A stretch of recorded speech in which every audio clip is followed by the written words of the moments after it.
जय Bharat to all अद्वितियंस। तो जैसे कि हमने लास्ट लेक्चर में डिस्कस किया था कि ये इंपॉर्टेंट चैप्टर है, तो इसके मैक्सिमम टाइप के क्वेश्चंस हम यहीं पे प्रैक्टिस करेंगे। ओके, तो आज भी हम कंटिन्यू करेंगे। So starting with the first question, that is in a triangle ABC, AD is the bisector of angle BAC. If AB is equal to 6 cm, AC is equal to 5 cm and BD is equal to 3 cm, then what is the length of DC? So first we are taking triangle ABC.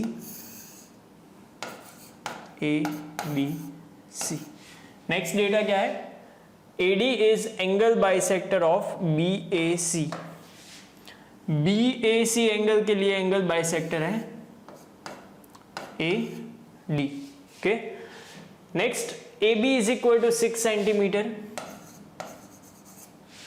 AC is equal to 5 cm and BD is equal to 3 cm. Then what is the length of DC? तो angle bisector आते ही आपको वो property जो है वो याद आनी चाहिए कि एंगल बाइसेक्टर के लिए प्रॉपर्टी कौन सी है।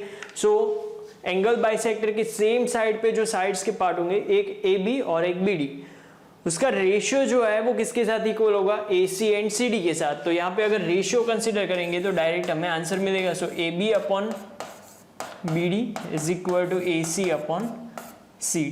ओके, तो हर एक कंसेप्ट जो है वो आपको कंबाइनली याद होने चाहिए कि क्वेश्चन में जैसे जैसे मतलब जो भी एक चीज दी है कि एंगल बाइसेक्टर, तो उसकी प्रॉपर्टी याद आनी चाहिए। ओके, वहां पे ऐसा नहीं होगा कि सिर्फ एंगल बाइसेक्टर के लिए क्वेश्चन पूछा है तो वही क्वेश्चन होंगे, तो आपको मतलब हर एक क्वेश्चन में एक ही प्रॉपर्टी यूज करनी है। क्वेश्चन चेंज होता जाएगा तो आपको जो भी यहाँ पे एलिमेंट दिया है कि एंगल बाइसेक्टर है तो इसकी प्रॉपर्टी, मीडियन है तो इसकी प्रॉपर्टी, अगर अल्टीट्यूड है तो अल्टीट्यूड की प्रॉपर्टी, वो डायरेक्ट याद आनी चाहिए। ओके, तो यहाँ पे AB upon BD, AB is 6, BD is 3 is equal to 5 upon CD. तो सिंप्लीफाइड फॉर्म क्या होगा? 3 2 जा, तो CD is equal to 5 divided by 2, so it will be 2.5 centimeter. Okay, will be 2.5 centimeter. अगर MCQ में है, okay, MCQ में है तो आपको ये प्रॉपर्टी तो याद है कि ये जो है वो इक्वल रेशियो में डिवाइड करेगा। तो यहाँ पे आप देख के भी कर सकते हो, 6 और 3, तो ये इसका हाफ है, तो 5, तो इसका हाफ ले लो 2.5, तो ये कैलकुलेशन करने की भी जरूरत नहीं होगी। ओके, तो इतना टाइम जो है वो आप बचा सकते हो। सो next one, in a triangle ABC, AD is the bisector of angle BAC if AB is equal to 8 cm. Okay, same type of question है, एंगल बाइसेक्टर दिया है कि triangle ABC, angle bisector is B. Okay, angle bisector is also given for same angle. Okay, AB is 8, BD is 6, DC is 3 and then find AC। Okay, सिर्फ यहाँ पे side change किए, property तो वही use करनी है। Angle bisector है तो 8/6 इज इक्वल टू, ये ले लो x by 3, तो यहाँ पे हो जाएगा 3 2 जा एंड 2 4 जा, so the answer will be x is equal to 4, means AC is equal to 4 centimetre. Okay, same property based question यहाँ पे लिया है। तो okay, so next question is ABCD is a trapezium such that BC is parallel to AD. Okay, trapezium है, it means one pair of opposite side is parallel and BC is parallel to AD, so we are taking A, B, C and D. Okay, now BC is parallel to AD. Next data, AD is equal to 4 centimeter. Diagonals AC and BD intersect at O. AC and BD intersect at O such that ratio में दिया है AO upon OC, DO upon OB 1 divided by 2. Okay, so AO upon OC is equal to DO upon OB is equal to 1/2, ये ratio दिया है। इस type का question हमने NCERT में किया था, तो उसमें हमने देखा था कि ये दोनों ट्राइंगल जो है AOD और BOC, ये दोनों सिमिलर ट्राइंगल होंगे। किस तरह से? तो सिमिलैरिटी देखते हैं, AOD is similar with triangle. देखो O के पास जो है, O के साथ angle O vertically opposite angle, तो यहाँ पे कॉरेस्पॉन्डेंस में लेते हैं O। नेक्स्ट ये दोनों पैरेलल है AD एंड BC, तो कोई भी एक ट्रांसवर्सल ले लो तो ये दोनों अल्टरनेट इंटीरियर की पैर हमें मिलेगी यहाँ पे, तो D के साथ होगा B और बाकी बचा C। सिमिलैरिटी मिल गई कि यहाँ पे भी अल्टरनेट इंटीरियर एंगल की पैर मिलेगी। तो सिमिलैरिटी के बाद हमें क्या चाहिए, AD हमारे पास है और फाइंड क्या करना है, BC। तो रेशियो यहाँ पे कंसिडर करते हैं, AD अपॉन कॉरेस्पॉन्डेंस में क्या है BC is equal to AO upon CO is equal to DO upon BO।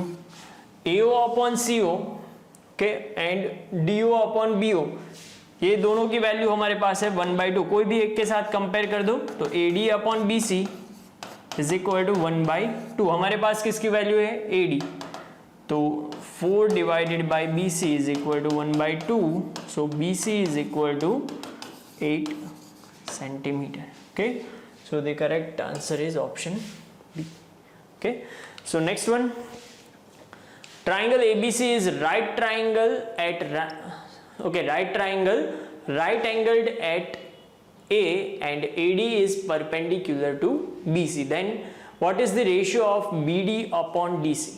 Okay, तो यहाँ पे फर्स्ट हमें क्या दिया है, triangle ABC is right triangle.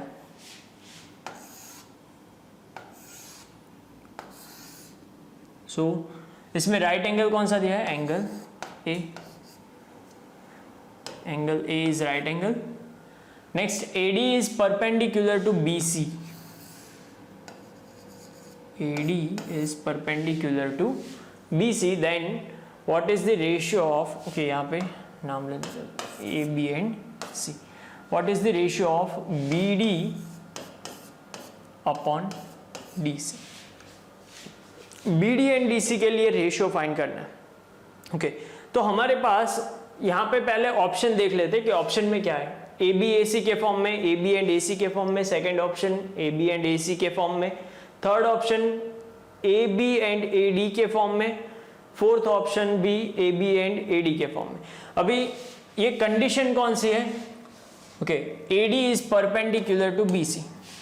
तो इसमें से आपको कोई थ्योरम जो है वो याद आना चाहिए, इसकी प्रॉपर्टी याद आनी चाहिए कि अगर राइट एंगल में, जहां पे राइट एंगल बन रहा है वो वर्टेक्स से हाइपोटेनस पे अगर परपेंडिकुलर मींस अल्टीट्यूड कंस्ट्रक्ट करते हैं, तो यहाँ पे AB, AD, AC इन तीनों के लिए फॉर्मूला आपको याद होने चाहिए, क्योंकि हमें यहाँ पे AB, AC एंड AD ये तीन ही ऑप्शन में दिए।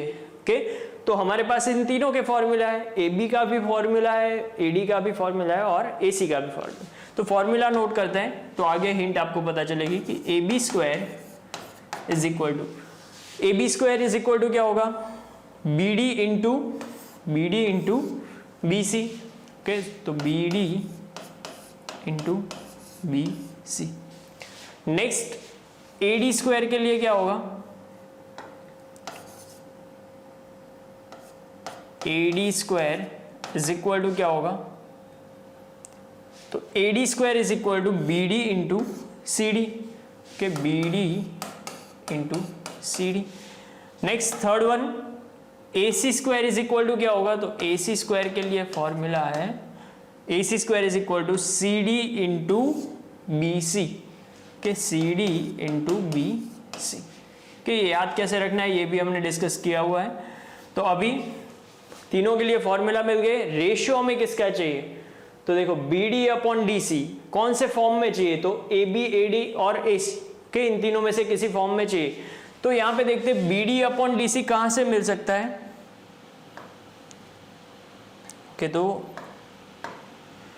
देखो यहां पे BD है और डिनोमिनेटर में हमें चाहिए DC, तो BD के साथ DC जो है वो यहां पे भी है, बट अगर आप रेशियो लोगे इन दोनों का तो क्या होगा, BD अपॉन CD तो मिल जाएगा, बट बाद में यहाँ पे BC एंड BD जो है वो बाकी रहेंगे और यहाँ पे AB AD के फॉर्म में हमें आंसर मिल जाएगा। बट ये जो बाकी रह रहे हैं BC एंड BD, इसका क्या करोगे, वो तो हम रिमूव नहीं कर सकते क्योंकि इन दोनों के बीच रिलेशन नहीं है। ओके, BD एंड BC, तो यहाँ पे मिड पॉइंट होता तो भी हम हाफ कर लेते, तो कोई रिलेशन नहीं है। तो और कोई ऑप्शन है या नहीं वो चेक करते हैं। तो BD के साथ चाहिए हमें CD, तो यहाँ पे BCD है। तो अगर इन दोनों का रेशियो लेंगे तो क्या होगा, BD अपॉन CD भी मिलेगा, BC जो है वो कैंसिल हो जाएंगे। तो यही हमें चाहिए कि ये दोनों बाकी बचे रेशियो में। तो हम क्या करेंगे, फर्स्ट एंड थर्ड जो है इसके लिए रेशियो लेंगे। अभी समझ रहे हैं इसीलिए मतलब हम इतना टाइम ले रहे हैं, बाद में तो आपको मतलब डायरेक्ट ये हिंट पता चलनी चाहिए कि हमें जो है वो आंसर इन तीनों में से एक के फॉर्म में चाहिए। AB² एंड AC² दोनों के फॉर्मूला में BC जो है वो कॉमन होगा, तो उनका रेशियो ही लेना है। ओके, तो यहाँ पे रेशियो अगर कंसिडर करें तो AB² upon AC² is equal to BD upon CD into BC upon BC। तो ये कैंसिल हो जाएगा, तो BD अपॉन CD जो है इसकी वैल्यू हमें क्या मिल गई, AB upon AC²। Okay, first option AB upon AC²। Okay, so next question is, if E is point on side CA of an equilateral triangle ABC such that BE is perpendicular to CA, then AB² plus BC² plus AC² is equal to, तो first हमें data में क्या दिया है, equilateral triangle. Equilateral triangle है ABC, इसमें हमें और एक डेटा ऐड करके दिया है, E is point on side CA such that BE is perpendicular to CA। तो इक्विलेटरल ट्राइंगल के लिए हमें अल्टीट्यूड दिया है, तो इसकी और प्रॉपर्टी क्या होगी, altitude, median and angle bisector of an equilateral triangle will be same. मतलब इसमें ये जो है वो एंगल बाइसेक्टर भी होगा, मीडियन भी होगा और अल्टीट्यूड भी होगा। Okay, next, what is the value of AB² plus BC² plus AC²। मतलब कि हमें तीनों साइड के स्क्वायर का एडिशन फाइंड करना है। कौन से फॉर्म में, तो आंसर देखो, ऑप्शन में हर एक ऑप्शन जो है वो BE के फॉर्म में, मतलब आप जो भी कंसिडर करो, मीडियन, अल्टीट्यूड या फिर एंगल बाइसेक्टर, उसके फॉर्म में हमें फाइंड करना है। तो अल्टीट्यूड की प्रॉपर्टी आपको याद होनी चाहिए कि इक्विलेटरल ट्राइंगल के लिए जो अल्टीट्यूड होगा इसकी लेंथ क्या होगी, मीन्स BE की लेंथ क्या होगी, will be √3/2 into side, √3/2 into side. अगर साइड का मेजरमेंट x कंसिडर कर रहे हो, ओके, तो यहां पे तीनों साइड की वैल्यू हमें BE के फॉर्म में चाहिए, तो हम यहां पे साइड को कंसिडर कर देते हैं, साइड को कन्वर्ट कर देते हैं BE के फॉर्म में। So side will be equal to 2 times BE upon √3। तो ये तीनों साइड का मेजरमेंट हमें मिल गया है, AB, BC एंड AC के। इसकी जरूरत नहीं है, एजम्पशन की जरूरत नहीं है, डायरेक्ट ही मिल जाएगा। ओके, तो तीनों साइड की वैल्यू BE के फॉर्म में मिल गई, वैल्यू यहां पे रिप्लेस कर दो तो ये हो जाएगा AB की वैल्यू, तो 2BE/√3, इसका स्क्वायर होगा, plus 2/√3 BE whole square plus 2/√3 BE whole square, क्योंकि तीनों साइड की वैल्यू जो है वो है 2/√3 BE। अभी simplification 4/3 BE² plus 4/3 BE² plus 4/3 BE²। So if 3 is LCM then 4 plus 4 plus 4 12 BE² and 3 4s are, so final answer will be 4 times BE²। तो ये एडिशन हमें मिल गया 4 times BE²। ओके, तो हर एक प्रॉपर्टी, मतलब कोई भी टाइम पे कोई भी क्वेश्चन में कोई भी प्रॉपर्टी आ सकती है, अगर एक साथ हर एक प्रॉपर्टी याद होगी तो ये आप इजीली सॉल्व कर पाओगे। ओके, तो आज के लेक्चर में यहाँ तक रखते हैं। नेक्स्ट लेक्चर में जो है वो भी हम क्वेश्चन सॉल्व करेंगे, और नेक्स्ट लेक्चर जो है वो हमारा लास्ट लेक्चर होगा ट्राइंगल चैप्टर के लिए। Okay, so stay tune with Advait achievers YouTube channel subscribe करें, वीडियो शेयर करें और हमारी एप्लीकेशन भी डाउनलोड करें। Stay healthy, stay safe. विद्यार्थी देवो भव। जय भारत।